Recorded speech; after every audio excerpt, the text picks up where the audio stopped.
Good afternoon, Carmel High School. I'm Maria Sam. For today's show, we'll be updating you on the recent increase in the flu and players being out for the season.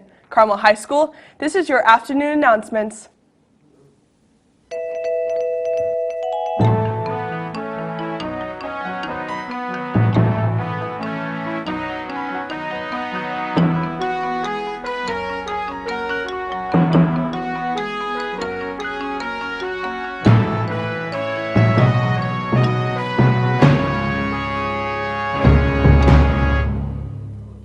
Now for some news headlines. In world news, the Colombian police were targeted with a second bombing in a span of just 2 days.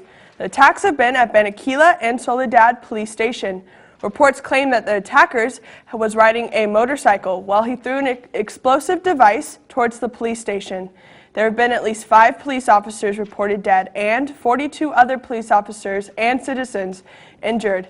The attacker was caught and then charged on 5 counts of aggravated homicide and 42 counts of attempted homicide. Local police believe that the attackers' motives to these attacks is based off of the police's increased efforts on tracking down and ending local criminal organizations. In other news, space industry giant SpaceX has announced that the newest rocket, the Falcon Heavy, is set to launch on February 6th. For the first time ever, this is a milestone in not just SpaceX history, but in entire space industry. As well as the Falcon Heavy, the most powerful rocket currently in operation, is said to be powerful enough to send humans all the way to Mars. For the first mission, the rocket will harbor a dummy payload, a cherry red Tesla Roadster, from the personal collection on Elon Musk, who is also the CEO of Tesla. For those interested in viewing the space launch, SpaceX will be live streaming the event. Now, over to Olivia with your news update. Thank you, Maria. Good afternoon, CHS. This is Olivia Frey with your news update. Recently, the flu has been sweeping the nation as millions of Americans are falling ill to the sickness. Thousands are being hospitalized, and many hospitals are now limiting visitation privileges. In these hospitals, you must be at least 18 years or older in order to visit a patient in the hospital. In Indiana alone, 9 people have lost their lives due to the flu. The Center for Disease Control now lists the flu as being widespread in the state of Indiana. In Carmel news, Square Donuts in downtown Carmel is now reopening as they closed down due to infestation. CHTV reporters Daniel and Shahir asked Carmel citizens how they felt about this. Let's take a look.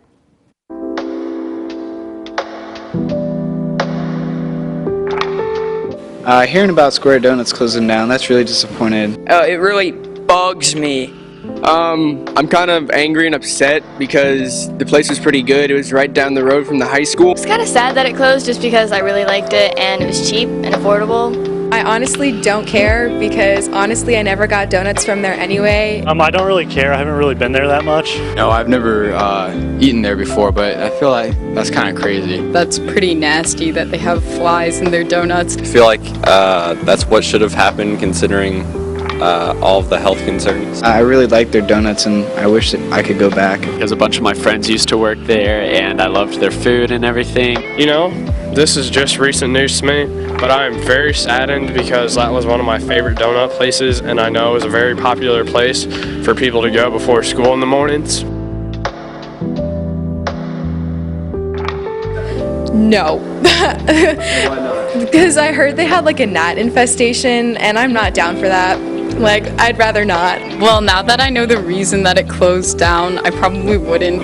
I would not go because it's pretty nasty that there were like gnats all over the place when they were making donuts. So you don't like gnats in your yeast? I do not. I think that if they were to open up, I would probably go back if they made triangle donuts. Yeah, I would go there. They had good donuts and it was really convenient for me and my family in the morning, I guess. Yes, most definitely, because like I said, there's a lot of people that went there, which means it made a lot of people happy, and I want a place open that makes people happy. That is all we have for you today at the news desk. Now back over to Maria. Thank you, Olivia, for that news update. Moving on to sports. The world witnessed Roger Federer win the Australian Open this weekend.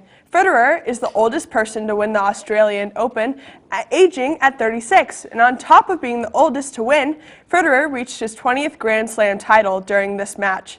And for the women's tennis matches, Caroline Wozniacki became victorious after a match with Simona Halep.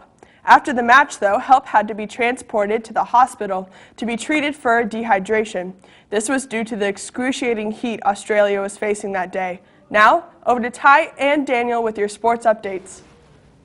Thank you, Maria. This past weekend, NBA All-Star DeMarcus Cousins tore his Achilles, ending his season.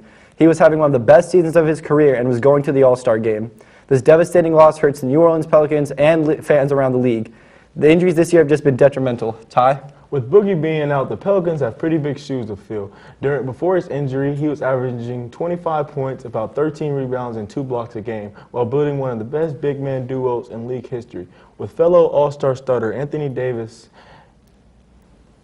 due to his absence, Paul George, forward for the OKC Thunder, will replace him as a reserve, while his teammate Russell Westbrook moves into the starting lineup for this year's All-Star game coming up in 2 weeks.